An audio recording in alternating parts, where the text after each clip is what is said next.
In this final video in the series, we're going to talk about finance.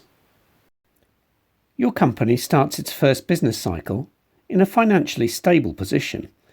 The company balance sheet shows that this stability has been achieved through a combination of shareholder funds and a long-term loan. It's worth noting that the opening cash balance on day one is, however, only $25,000, which means that you should consider your working capital position carefully.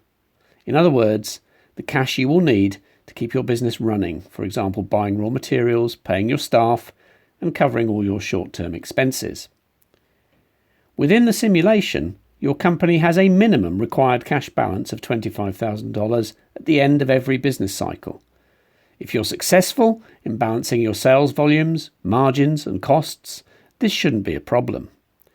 However, you may need to consider borrowing money, either to finance the expansion of your business or to maintain a healthy balance sheet.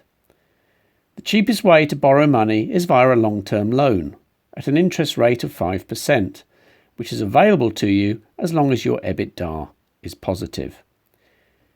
You can also take advantage of short-term loans, but you will pay higher rates of interest, which will vary depending on how your company is performing.